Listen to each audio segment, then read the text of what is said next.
This is an RNZ podcast. Kaboom! Everything we thought we knew about this election was just blown out of the water. The implications of the Prime Minister's resignation are enormous. Christopher Luxon, National Party leader, has Jacinda Ardern just handed you the election? Hey, morning, Toba. How are you today? Oh, bit mind-blown, to be honest. Have you just won the election thanks to Jacinda Ardern? Look, no, I think actually nothing really changes for us.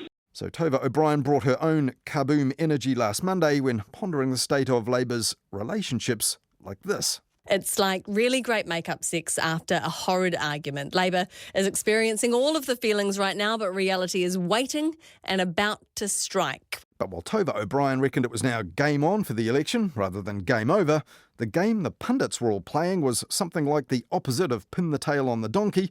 It was pick the policy to push off the agenda. Even before Labour's new leaders had been named, TVNZ was asking political pundits to pick, and the new public media entity, also known as the RNZ-TVNZ merger, was high up on their list. National Party pollster David Farrer, for example, said it was an obvious one to drop. It's just racking up a lot of people and there's no actual votes in it. You've already got perceptions around the government interfering too much in the media. Though that was a pretty obvious opinion from a founder of the outfit already campaigning against the merger and pushing that perception, the Taxpayers Union. Public relations consultant and former National Party Press Secretary Ben Thomas also told TVNZ that media merger was an obvious thing to scrap. But at the same time, they don't want to look like they're massively folding on everything. It can't just be like jettisoning refuse from an aeroplane. Now, these days, planes don't actually offload their waste like that, thankfully. But even if Chris Hipkins does now push problem policies off his party's plane, Politic website editor Richard Harman pointed out that the PM and the Finance Minister were both making it clear in 2022 that a reset was coming anyway, and in pretty stark terms. Finance Minister Grant Robertson told ministers to be prepared to murder their darlings and focus on the core cost of living related stuff. And to get people used to that idea, a little less gruesomely, the incoming Prime Minister this week was on a bread and butter based diet with the media.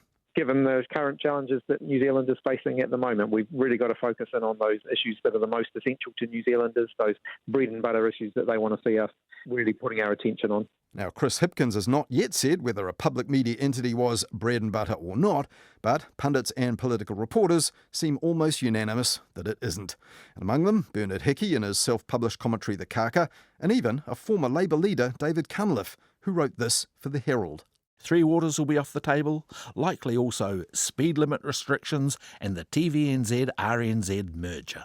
Now that was music to many in the rival media too, like commercial radio broadcasters whose umbrella group chief Jaina Ranguni wrote in The Herald that the new entity was a monopolistic, monolithic monster which would be bad for the country, even though other comparable countries seem to value the ones that they have.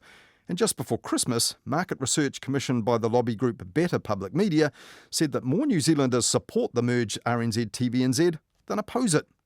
44% of 1,000 people they surveyed said they supported a public media entity that was funded with $109 million a year to provide a wider range of content. 29% didn't support it and a quarter didn't know.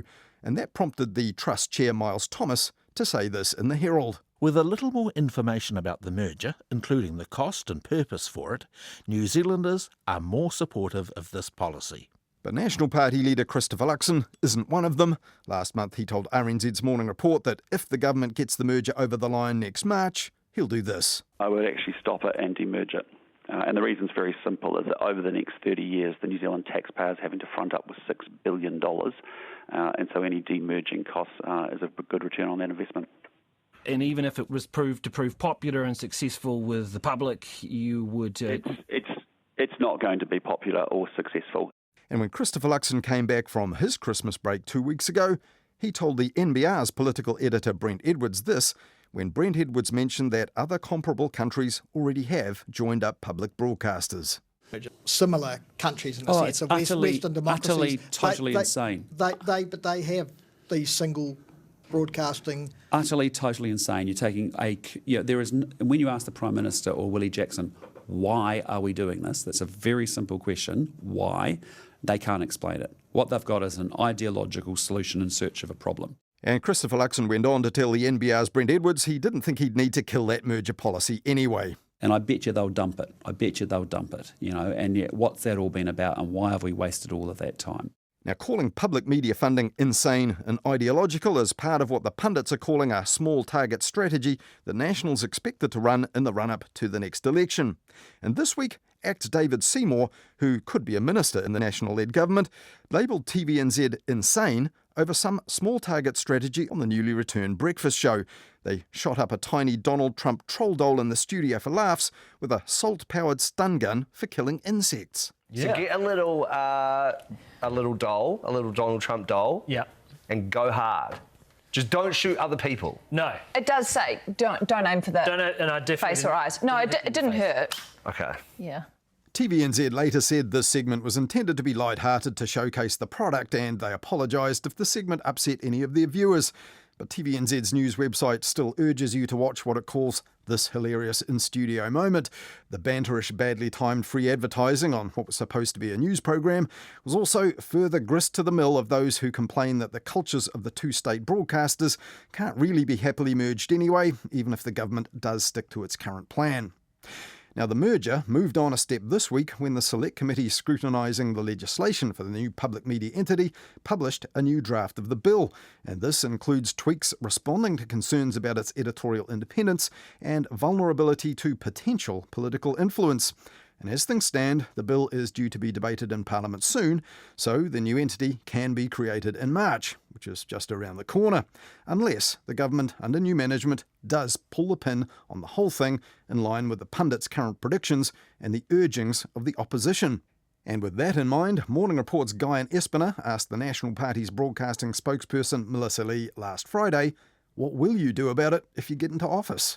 I think the broadcasters actually probably know it best rather than politicians. And politicians should not dictate what the medium should be or what the entity should look like. And the National Party, it seems, is clearly wedded to the status quo, retaining a state-owned commercial TV company that dominates the free-to-air TV market but makes the state no money, and is probably a bigger distortion of the media market now than any new public media entity in its place will be if it's not for profit.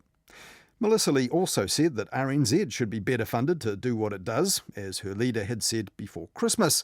But if the Hipkins-led Labour government does press on with a new merged entity, but loses the next election, well, Melissa Lee told Morning Report it would still be worth the wasted money to reverse it for this reason. Because it certainly will be cheaper to undo it than to actually continue down the path where we have no certainty as to what benefit this will actually give to New Zealanders. And ultimately, according to the minister's officials and the consultants that I actually spoke to in the minister's office, it's going to cost more than $6 billion, not million, $1 billion over the next 30 years as ANZ PM. The $6 billion bill Melissa Lee referred to there is the annual funding budgeted for the new media entity over the next 3 years, pushed out over the next 30.